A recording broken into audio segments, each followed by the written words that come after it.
that's coming up. When we think of digital, it means 20 different things to 20 people you talk to. Thank you. What we've attempted to do in this report is bring in some of our proprietary understanding and deep consumer insight to unpeel the onion and share with you our perspectives on what the new digital consumer is all about. First, to dimensionalize, when we talk about digital, it appears as a big word, it appears as a large opportunity, but just to put some numbers behind it. Today we have about 350 million consumers who are connected online. Our estimates suggest over the next 5 years, this number could be as high as 700 million consumers. To put this in perspective, this is actually more than the combined population of the 6 G7 countries. If the telcos have their way, this could be even higher. So the opportunity is very large. Conventionally, we've thought of digital as a narrow, targeted opportunity in urban India, centered around the young male consumer. Our proprietary research actually shows there are no stereotypes. In a span of 2 years, we've seen the propensity to use digital increase multifold. Some data on the page. If you look at greater than 35-year-old consumers, within the last 2 years, their digital adoption has increased more than 2.4 times.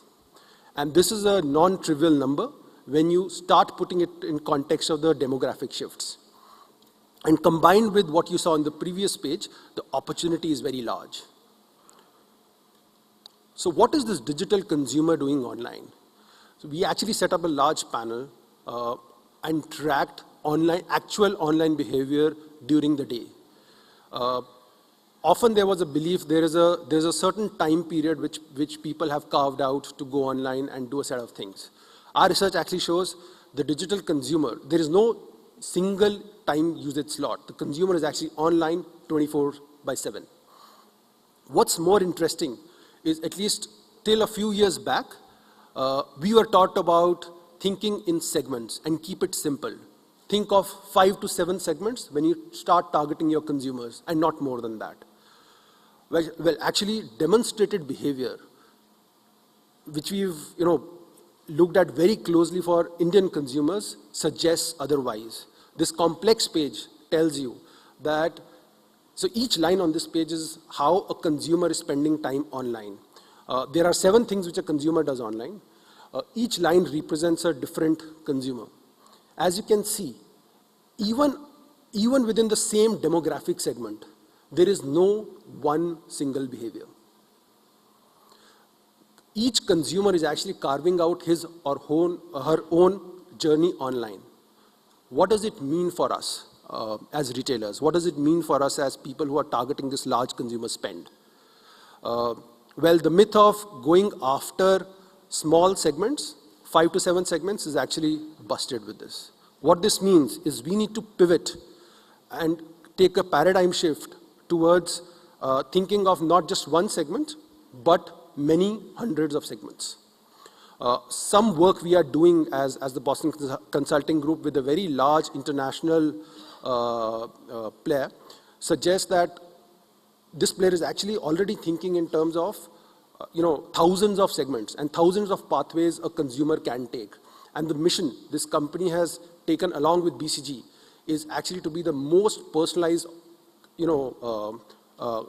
offering to a consumer, whether it's the product or whether it is the communication which they are doing with you. What this means is you need to have a very, very different set of capabilities to be able to target this opportunity. Imagine thinking in terms of many thousands of segments and having the analytical database and the wherewithal to actually make sense of that data. It's not just smart analytics, it's a set of capabilities which goes behind that. Last year, if you remember exactly 12 months back on this very stage, we had fireworks. And when Nagesh was actually anchoring that session, I fondly remember the different points of views which e-commerce players and the brick and mortar players had on the opportunity, we as BCG have a definitive point of view, and we actually stick by our numbers over the last 12 months. We believe the opportunity is large. This number could be as high as $50 to $55 billion of physical goods bought online by 2021. That's about 3 to 4 times the opportunity size today. And what's interesting to understand is how it pans out across subcategories. And we as Boston Consulting Group have actually tracked 25,000 plus consumers on their actual purchase patterns and corroborated it with their digital age to be able to identify and dimensionalize how this will shape up by different categories. Very interesting implications depending on the category you are playing in.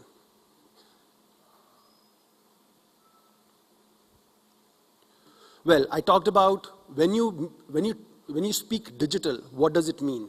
And anecdotally, whenever we've had this conversation in a retailer's or even an FMCG player's boardroom or their excom, it means different things to different people. Our considered point of view is it actually has 5 key elements. One, all of us as retailers have a gold mine of data. However, are we using it in the most efficient manner to re-engineer our current business decisions and basing them on hard data-backed insights? Our work with both Indian as well as global retailers suggests that if you do this well, there's an opportunity of improving your LTL or your sales by about 10% and improving profitability by as high as 5%, whilst bringing down the working capital by about 10% of the organization. I shared some numbers about e-commerce. $50 billion sounds large. Well, digital influence is a many multiple number of the same. Our research suggests that as much as $250 billion of consumer spend would be influenced digitally over the next few years. What that means is we reach out to our consumers with a very sharp, targeted message, which is personalized to them, which is relevant to that consumer. If we introspect and look at how today as retailers we've actually put together those capabilities, there's a fairly large headroom to grow.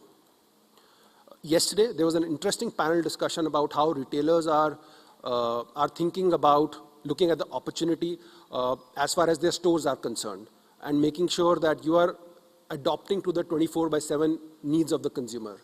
Well, our considered point of view is in India, we've actually not even made the beginning. There's a lot which needs to be done, and the good news here is that physical brick and mortar retailers, most of them in this room, are actually better positioned than pure play e-commerce players to capitalize on this opportunity. We've talked about e-commerce. Well, there's an interesting debate whether you cooperate with or collaborate with the marketplaces or you actually fight them. Our point of view is as retailers, we actually need to do both. Whilst we do sell our offerings from our own brand.com, the fact of the matter is no matter what we do, the personalized just the traffic to that site versus the marketplace would be many multiples.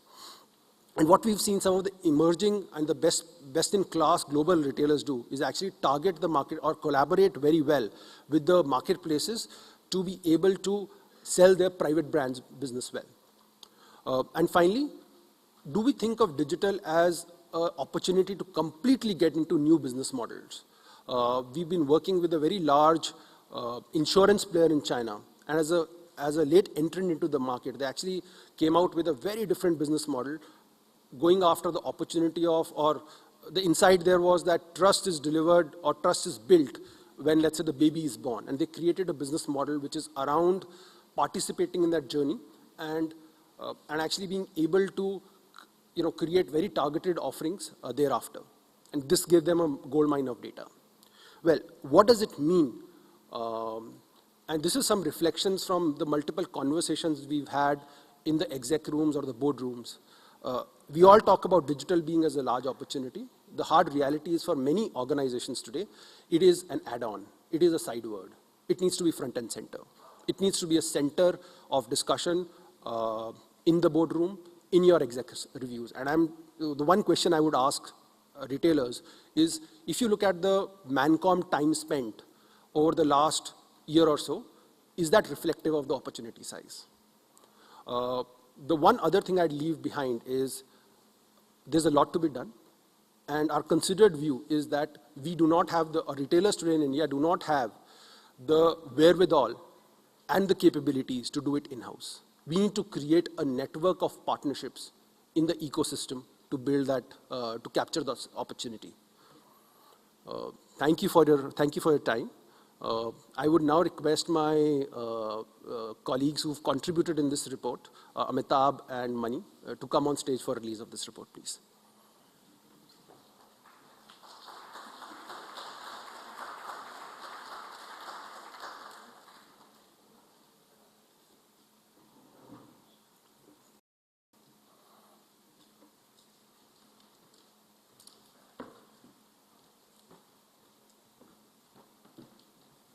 Nagesh, it would be great if we can have the honor of you coming as well. For the last 3 years, you've consistently released a report. It only makes sense that you do it again. Thank you.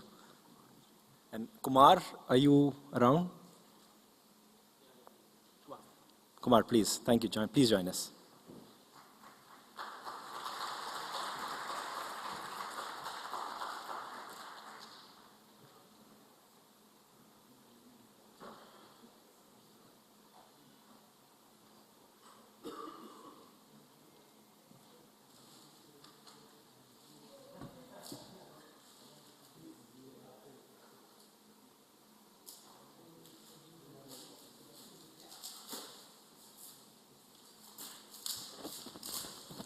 Can we have a big round of applause, please?